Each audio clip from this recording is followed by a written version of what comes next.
they're still together, which is a miracle, actually.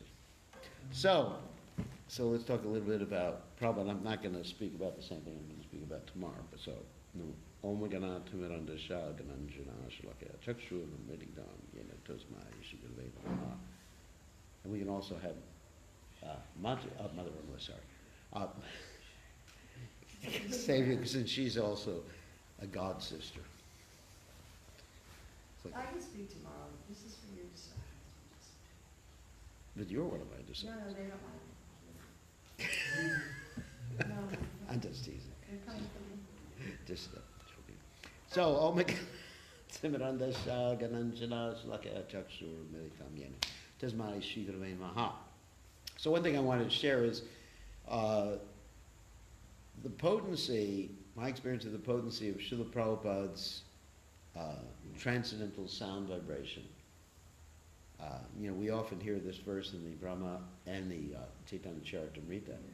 Brahmanda Brahmate Konna Bhagavan Jeev Guru Krishna Prasadi Bhakti Lata Bish. That the living entity is wandering through many different bodies, universes, and somehow or other eventually he gets this Bhakti Lata Bij, which means the seed or the creeper of devotion. And so this happens by the mercy of coming in contact with the pure devotee. So coming in contact with the pure devotee can occur not only in a Vapu sense, but also, and even though the pure devotee may not be there physically, which is the case when I first came in contact with Prabhupada, one can have just as much potency in that association as one would have in the physical presence.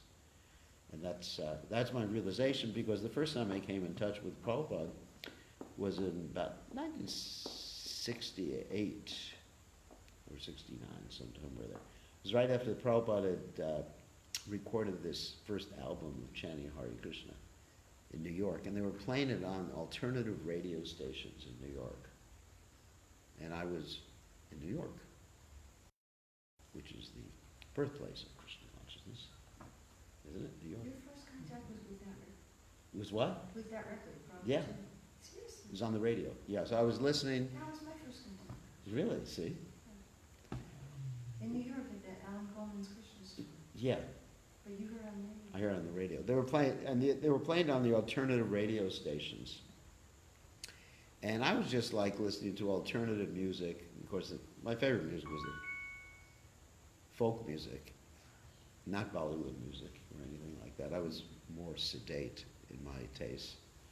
And all of a sudden I heard this, Hare Krishna, Prabhupada chanting Hare Krishna. And I didn't know what it was or who it was. There was no knowledge of anything. It was just like a sound vibration unlike I've never heard before in my whole life. And then what happened is I heard it on the radio and I was just shocked. At that point, as everybody knows, I've always been into technology, so I had all this recording equipment. So I decided to just stay up all night and keep the radio on until they played it again. Because I didn't know what it was. I didn't hear the announcement, this is A.C. Bhaktivedanta Swami or whatever it was. I just heard it. And so I just kept the radio on, with my finger on the pause button or whatever it was with the recorder. And all of a sudden, it came on again, because they kept playing this on this radio station, this alternative radio station in New York. And then I heard it and recorded it, and I kept playing it for myself afterwards. And basically my life changed at that point. I sort of lost interest in everything else. Somehow or other I became, I wouldn't say completely nirapeksha, but at least interest in everything my parents wanted me to have interest in the university and, business or whatever like that. It was just I dropped everything. And I didn't know who it was. I just heard Prabhupada. So it was that Bhakti Lata Bij that's sort of like the seed of the creeper of devotion that just reawakened my soul from Prabhupada. And so then later on, because I had lost interest in everything, but I didn't know what I wanted to do.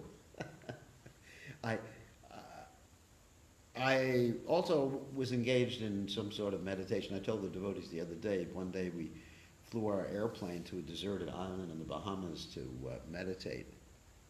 Yeah, I told you that. Actually, and you told me that like you heard about Prabhupada at about 19, and then at 20 when you became like a devotee.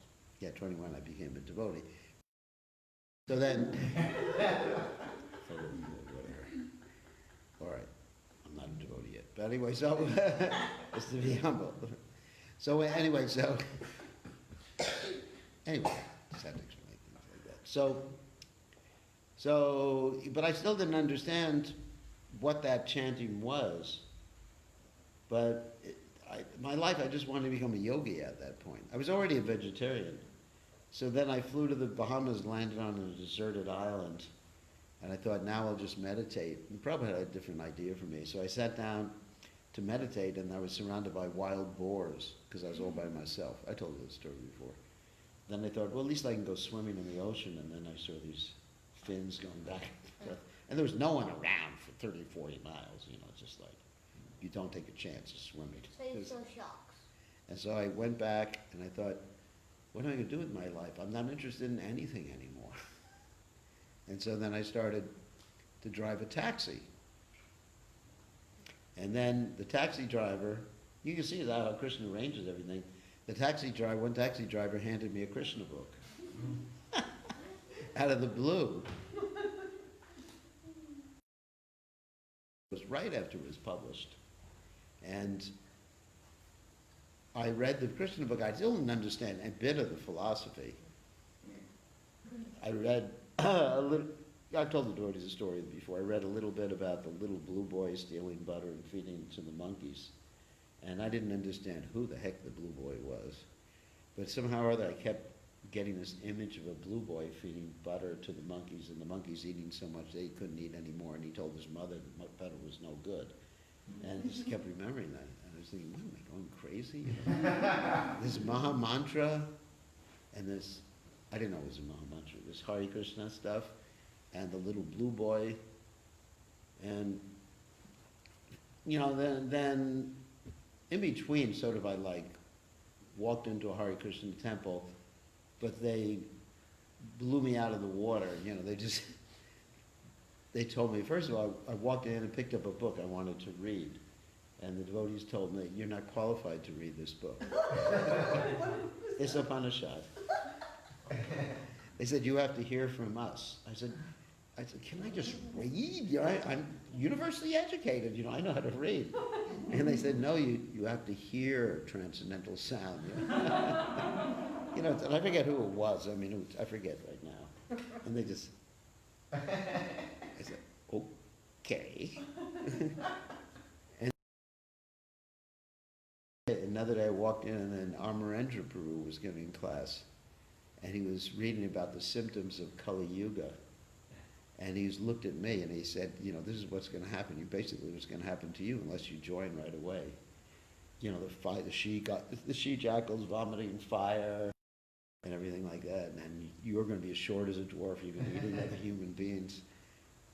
I said, you ready to join? Hell no. But it was Prabhupada. So then finally, after some time, I was avoiding the Hare Krishna devotees. But then word came to me that Prabhupada was coming to Gainesville, Florida, where I was. And it was just the idea or the spiritual energy that preceded Prabhupada. You can actually feel that whenever Prabhupada would visit a temple, it's not only the devotees were crazy before he came, that was there too, but there was like a spiritual energy that was like, it's like you have a boat going through the water and there's a wake that goes before the boat. Did you ever experience that, Mother Irma? There's a wake, so you would actually experience like a wave of energy overcoming everybody.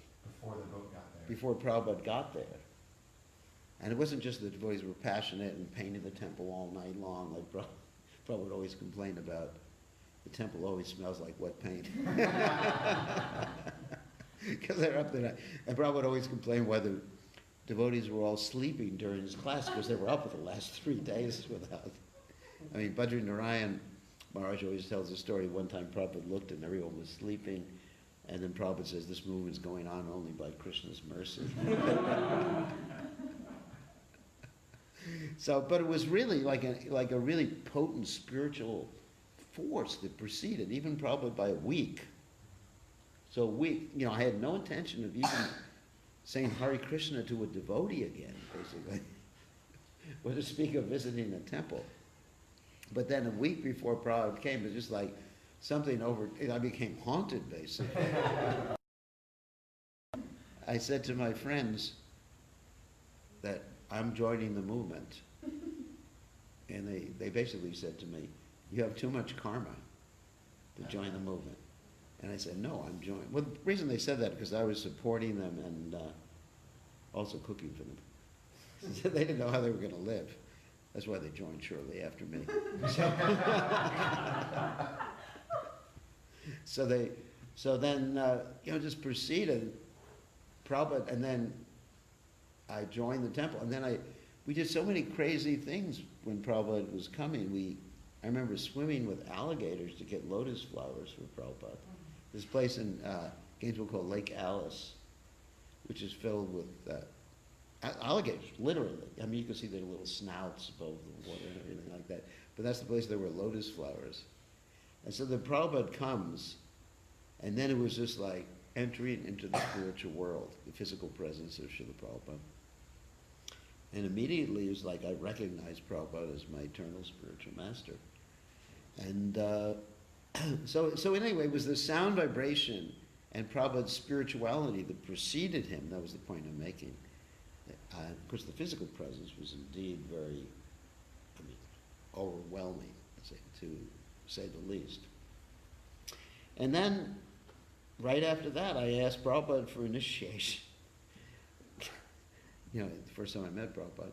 And the temple president, Amarendra, almost killed me for going over his head, not going through the proper system of recommendation, yeah. Even in those days.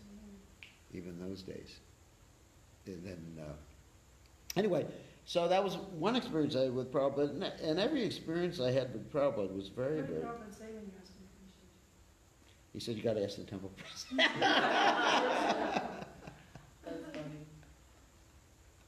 But in another case I was there, the temple president was opposed, not with me, with someone else. They were, this was in Texas. I was in Texas one time, and I arranged a reception for Srila Prabhupada and everything like that.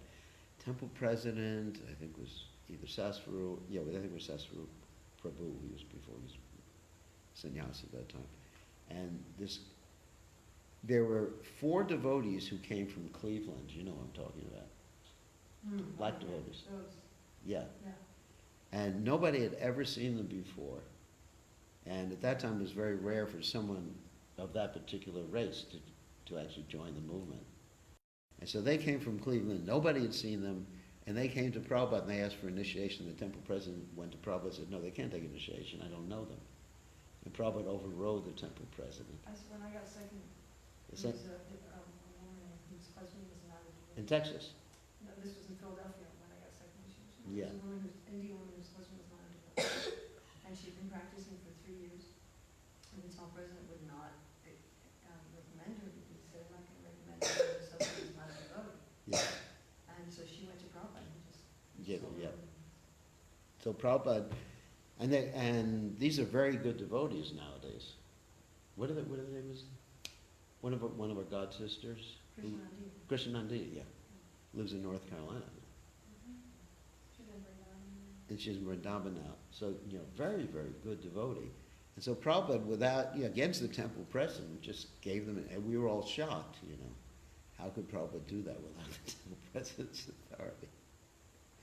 Anyway, so my first, getting back to Gainesville, Florida, apart from the fact that I was just convinced Prabhupada was my guru and I asked him for initiation and everything like that, was that we had the opportunity to see Prabhupada. The first time we saw Prabhupada give initiation, and it was at 11 o'clock at night in his room, sitting on his bed in the Gamsha. There's no fire sacrifice or anything like that. And it was right after we did a program. There was a TV program called Transcendental Broadcast. I don't know if you remember that one, in Gainesville. We went on the stage with Prabhupada and were dancing and chanting. Remember, I'd just been in the movement 1 week at that particular point. It was like forever back then, though, right? Yeah, it was just like, I was one of the older devotees. I was the head pujari at that time. They made me the head pujari. Wow. So there's a lot of room for upward mobility in those days of the movement. And then, anyway, so then at night, Prabhupada called all the devotees into his room. So here he's sitting in his gamsha, wearing a gamsha, on a bed, in his room downstairs. I remember, it's very clear as if it was yesterday. And Prabhupada was glowing. Prabhupada had golden skin, basically, and it was glowing golden. And the devotees, he called some devotees to give them initiation. That's when Dharmadas took initiation. That's when, who else? I think Ananga Mandri took initiation at that time too. Yeah, Ananga Mandri took initiation at that time too, who was Sri Dayananda's wife previously. And then Bhagwat, he'd made a mistake. You know Bhagwat? Remember Bhagwat? The big Bhagwat? Prabhupada usually called him the fat. Prabhupada was very humorous, He went to a restaurant with Gaur Govinda Maharaj for some time. And Prabhupada said, Gaur Govinda Maharaj said, I need someone to help me. And Prabhupada said, take the fat one with you. Prabhupada was quite humorous. You always picture Prabhupada being very serious, but he was saying. Even in Gainesville, when I was with him, one of the first things, that was when the reporter asked him, why are so many young people with you?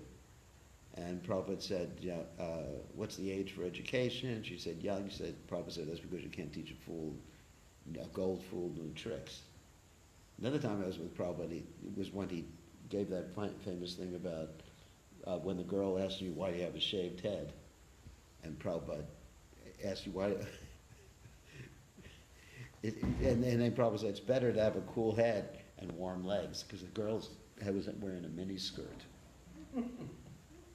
So Prabhupada, another time, I just little humorous stuff that Prabhupada said. Prabhupada was on an airplane in Los Angeles. They used to have an airline called Pacific Standard Airline, where the stewardesses dressed like prostitutes. And Prabhupada said out loud, you should call this prostitute standard Airline. So anyway, Prabhupada had such a sense of humor. I mean, you really had to be with Prabhupada to hear his sense of humor. He was teasing, like with Purushottam, when Purushottam was talking about the moon landing, and then Purushottam went to the kitchen, he had some explosion, and then his face was all black, and they said, what happened to him? Prabhupada said, he's gone to the moon.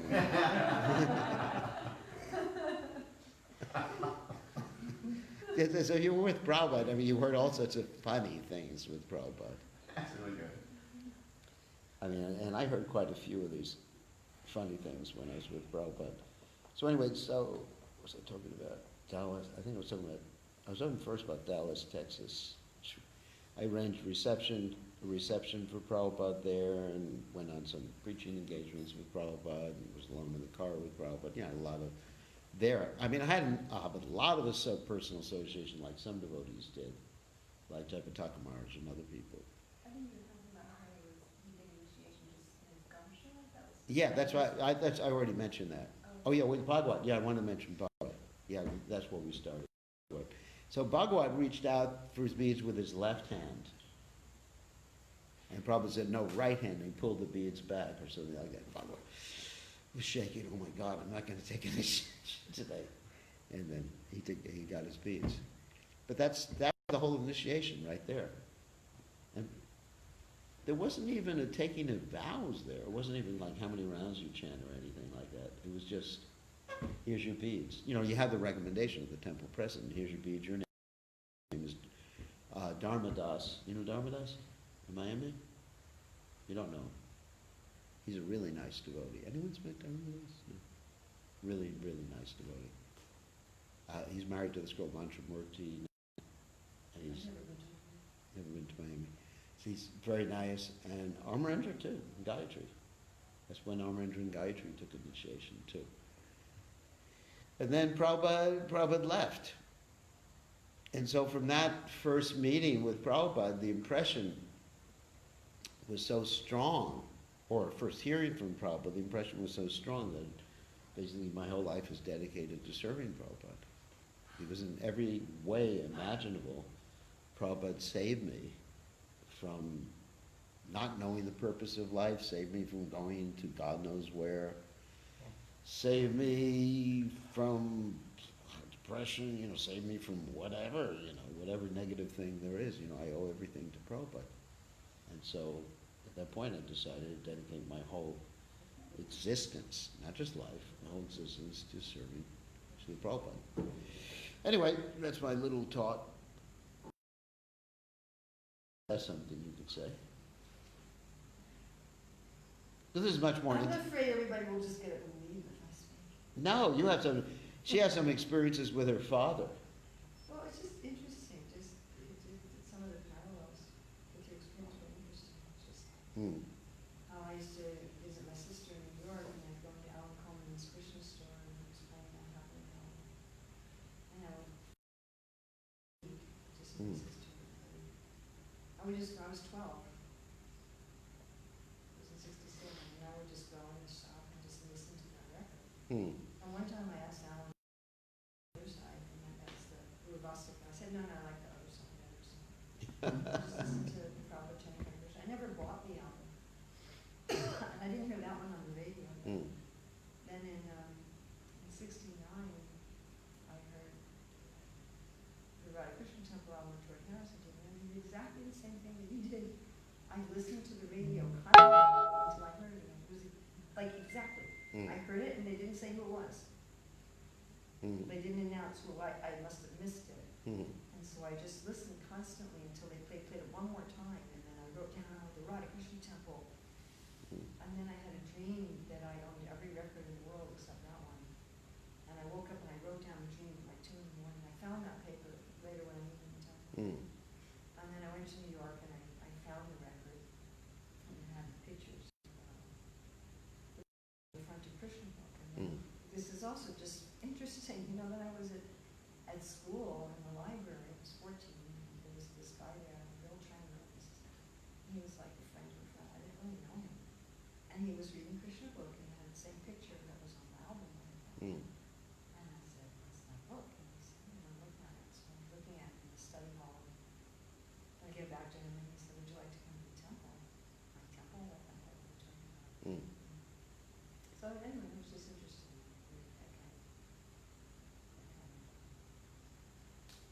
Different similar experience. You're so young. 14. Yeah. Yeah, but then also the devotees blew me off. Same. I went to the temple. Yeah. This guy Bill, he later became a Rosicrucian. At that time, he was chanting 16 rounds, following principles, offering this. Yeah. He took me to the temple, and the first thing I'm pretty sure was John around and preached to me, and I left, and I said, I don't know what, I couldn't repeat what you said, but I agree with everything. They did let me buy a book, they let me buy Easy Journey to Other Planets, but I thought it was about like yogic travel to other planets, and after I got to page 10, I realized it wasn't, so I never finished it. And then I went back and what do I do to join? My only thing I can think of is that she saw me this guy, and she thought I was like with this guy. And maybe she didn't realize how young I was. Especially teenage girls, you can always tell. So she must have thought that I was older and that he was my boyfriend or something. She just said, we have no room in the temple, you have to get your own apartment. And I'm like, 14, I didn't say that children were 50. And she never told me to chant or to follow principles or anything. After that, I would say to people, yeah, I believe in Hare Krishna, do you follow him? Like, no, because I thought I had to buy an apartment. That's good. That's what I have to do. That's what I do. When I speak to new people, I always at least mention the 4 regs and chant. Yeah. Because nobody said that to me. And then I was, I didn't go back again. I thought, why bother? I can't. Can't join? I can't join. And then when I was 17, I used to meditate all the time. I mean, every day, practically every day. I had my own system. I mean, I also had maps of India all over my wall, and I wear sari on Halloween. And my saffron silk sari. But anyway, in the summer when I was 17, I was meditating. I actually had a moment experience. Oh my God. And it started to merge, and I stopped. And I'm like, no, I don't want to do that. And then I thought, my whole life, since I was 4, I always said I wanted to find God. And then I found him and I didn't like it. And so I decided, okay, I'm just going to be materialist. Anyway, then I found Prabhupada's Bhagavad Gita at college. And that, as soon as I got the Gita, I didn't sleep, I didn't eat, I didn't go to my classes. I was just like, this is what I want. You dropped out of college? I dropped out of college at the end of that year. I didn't want to drop out in the middle because I was only 17 and I thought my parents would be fine. But I ended up going to, I was working at the Museum of Science and Industry on a break, and I would chant Upanishad from the record. And from that I ended up staying at the temple. I met Yasumayanandan on the train, and he looked at me, I'm a young girl, and he's just, I said, Hare Krishna. He's like, Hare Krishna, he spit at me. What year was that? I was 73. 73? Yeah. I'll tell you a funny story. I was in Chicago, was in the temple in Dallas. I was the one who trained up Yashomatinanda. Oh, thank you so I much. gave him the original brahmachari training. You mean the Indian one? He was he joined in Chicago. Yeah, this was in Chicago. And I was his brahmachari trainer. Oh, thank you so much for that. He said, he I trained them up. Oh, thank you so much for that. That's the funny thing. That's why Basha Ghosh won't say anything negative about me. Well, he and I got initiated at the same time. Yeah. In Chicago. But because I was in charge of the brahmacharis and I trained him up. I trained Oh both my Basha God. Ghosh and I mean, Yashomatinanda. that's what, he wouldn't look at me. He's like, Hare Krishna. Because I was the one who trained them like that. I thought you're supposed to look at the fake women's And feet. then he's handing me back to God, and he's take me back to God. I said, I don't travel with money, I only bring a dime for a phone call. He's like, yeah, sure. I said, no, really. He says, come to the Sunday feast. I said, I work on Sunday. He's like, yeah, sure. He has me a electric card. Your training is still sticking to this day. Yes. Thank you so much. Yeah, that's why neither one criticizes me in spite of my being at the opposite side politically from them. Because they consider me to be their Shiksha Were Guru. you at Evanston Temple? Yeah. In January, February '73? I was there for the installation of the Well, deities. that's when I joined. Were you Yeah. there in January 7th? January, February 17th? I don't remember. I don't remember exactly when I came and when I left.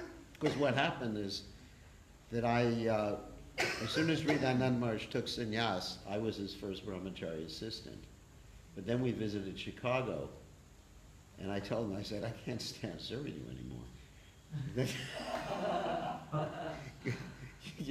You know, it was too much. I mean, sannyasis in those days were, Yeah, well, he was a little much. he was over the top. Way over the top. Way over the top in those days. And I said, I can't stand it. Just leave. He said, I want to stay in the temple. So I was so burnt out, PTSD at that time, that when he visited the temple, he wanted me to help carry his bags. He wanted me to help carry his bags back to his car, and I said, I don't do that anymore. You were traumatized. I was You traumatized. know how they said they wouldn't let you get the book? Yeah. When I visited the Boston Temple during my last semester of college, I went in sari and tilak. Yeah. And I said, I'm running out of tilak. Can I get some more tilak? They said, no, we don't give tilak to anybody unless you live in the temple. And I said, my neck beads broke. Can I buy some neck? No, we don't give neck beads unless you live in the temple. Yes, I think things were like that. In the early days, it was pretty heavy stuff. And I said, could I come on a Saturday and stay overnight? Because it's a 4-hour drive. Yeah. So I could go to Sunday They feast. said They no. said, no, we don't let people just stay overnight in the temple. Brahma Maharaj told the story at the recent BBC meeting. He had stayed over, and he had another Bhagavad Gita, different translation of Prabhupada. Yeah. And when the temple authorities saw that he just was visiting. Yeah. When they saw that he had another Bhagavad Gita, they said we don't allow any personal books in the temple. And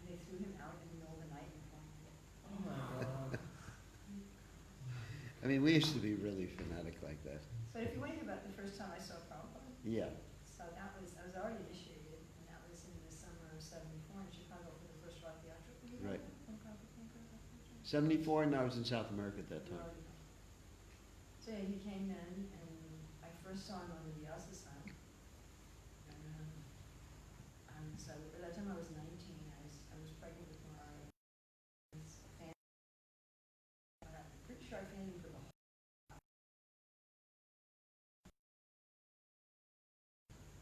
And Prabhupada was talking about how we want to see God, but we can't even see the soul. And he was talking about how that, we're all controllers, but the supreme controller is God.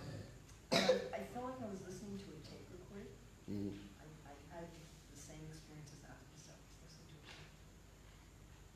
And I thought this means that Prabhupada was already here in his recordings. Mm. That I was already with Prabhupada. I didn't need his physical presence to be with him. And that when he was leaving, he would still be there without his physical Wow. presence.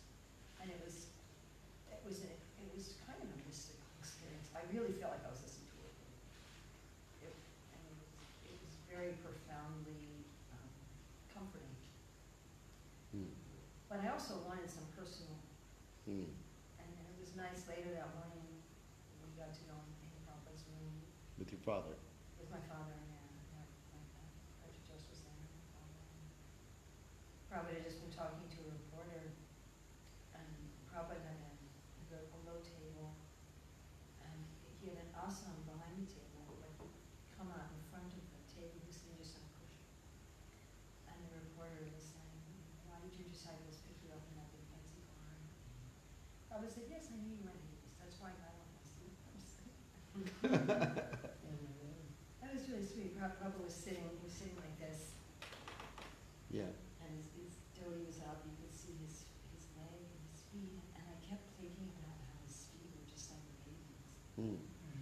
Actually, it was a year ago I was talking to Andrew Chandra about this.